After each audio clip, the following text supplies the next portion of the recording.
ഹരി തുടരുക. ഇപ്പോൾ ഏറ്റവും പ്രധാനപ്പെട്ട വാർത്ത വരുന്നത് കണ്ഠർ രാജീവരെ ചോദ്യം ചെയ്യുന്നു എന്നുള്ള വാർത്തയാണ് വരുന്നത്. ഇഡി നടപടികൾ ആരംഭിച്ചു. കണ്ഠർ രാജീവരെ ചോദ്യം ചെയ്യുന്നു. എസ് ശരൺ വിശദാംശങ്ങളുമായി. ശരൺ, ആദ്യ നടപടി ആരംഭിച്ചിരിക്കുകയാണ്. ഇഡി ചോദ്യം ചെയ്യൽ SIT ആണ് ചോദ്യം ചെയ്യുന്നത്. ഇഡി അല്ല, SIT ആണ് ഇപ്പോൾ കണ്ഠർ രാജീവരെ ചോദ്യം ചെയ്തുകൊണ്ടിരിക്കുന്നത്. എസ് ശരൺ വിശദാംശങ്ങളുമായി. ശരൺ, SIT കേസിലെ പ്രതികൾ തന്നെയാണ്. ഇഡി കേസിലെ പ്രതികളും ഇഡി രജിസ്റ്റർ ചെയ്ത കേസിലെ പ്രതികൾ SIT രജിസ്റ്റർ ചെയ്ത കേസിലെ പ്രതികൾ തന്നെയാണ്. ഇപ്പോൾ കണ്ഠർ രാജീവരെ ചോദ്യം ചെയ്തെന്നുള്ള വാർത്ത വരുന്നു. സജീഷ് ഉണ്ട് വിശദാംശങ്ങളുമായി.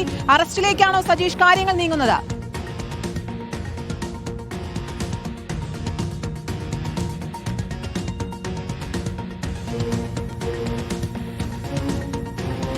കണ്ഠർ രാജീവരെ SIT ആണ് ചോദ്യം ചെയ്തുകൊണ്ടിരിക്കുന്നത്. എന്താണ് ഇനിയുള്ള SIT നീക്കങ്ങൾ എന്നറിയേണ്ടതുണ്ട്. ED കേസെടുത്ത പശ്ചാത്തലത്തിൽ SITയുടെ തുടർ നീക്കം എന്തെന്നുള്ളത് ആകാംക്ഷയുള്ളതാണ്. സജീഷ് ഉണ്ട് വിശദാംശങ്ങളുമായി. സജീഷ്, SIT ചോദ്യം ചെയ്യലിലൂടെ തന്ത്രിയുടെ അറസ്റ്റ് രേഖപ്പെടുത്താനുള്ള നീക്കമാണോ നടക്കുന്നത്?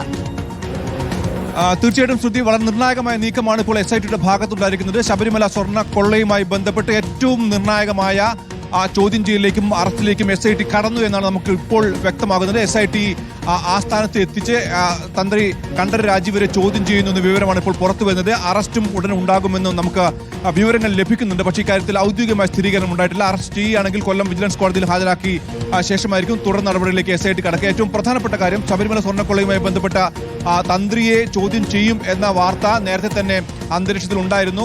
വളരെ പ്രധാനപ്പെട്ട നിർണായകമായ റോൾ സ്വർണ്ണക്കൊള്ളയുമായി ബന്ധപ്പെട്ട് തന്ത്രിക്കുണ്ട് എന്ന ആരോപണം പല ഭാഗങ്ങളിൽ നിന്നായി ഉയരുകയും ചെയ്തിരുന്നു. പക്ഷേ ആരും തന്ത്രിയെ പരസ്യമായി കുറ്റപ്പെടുത്താനോ അല്ലെങ്കിൽ അദ്ദേഹത്തെ ചോദ്യം ചെയ്യുന്ന ആവശ്യത്തിലേക്ക് ഉന്നയിക്കാനോ തയ്യാറായിരുന്നില്ല. ഏതായാലും ഈ സ്വർണ്ണക്കൊള്ളയുമായി ബന്ധപ്പെട്ട് അന്നുണ്ടായ പ്രധാനപ്പെട്ട ഇടപാടുകൾ അല്ലെങ്കിൽ അന്നുണ്ടായ പ്രധാനപ്പെട്ട ഈ സ്വർണം പാളി അടക്കം കൈമാറ്റം ചെയ്തതുമായി ബന്ധപ്പെട്ട് തന്ത്രിക്ക് പ്രത്യക്ഷമായ പങ്കുണ്ട് എന്ന് നേരത്തെ തന്നെ നിഗമനങ്ങൾ ഉണ്ടായിരുന്നു. അദ്ദേഹത്തിന്റെ അനുമതിയില്ലാതെ ഇതൊന്നും പുറത്തേക്ക് കൊണ്ടുപോകാൻ കഴിയില്ല.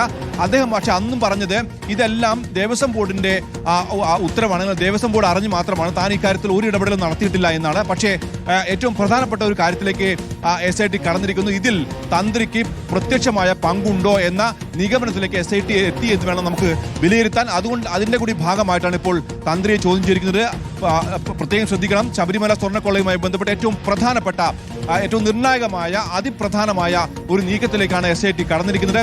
തന്ത്രി കസ്റ്റഡിയിലായോ, തന്ത്രി അറസ്റ്റിലേക്ക് നീങ്ങുകയാണോ എന്ന കാര്യത്തിൽ ഇപ്പോഴും സ്ഥിരീകരണമില്ല. പക്ഷേ ചോദ്യം ചെയ്യുന്നു. രാവിലെ മുതൽ ചോദ്യം ചെയ്യലിലേക്ക് SIT കടന്നിട്ടുണ്ട്. ഏറ്റവും പ്രധാനപ്പെട്ട നിർണായകമായ ഒരു നീക്കം SITയുടെ ഭാഗത്തുണ്ടാകുന്നു.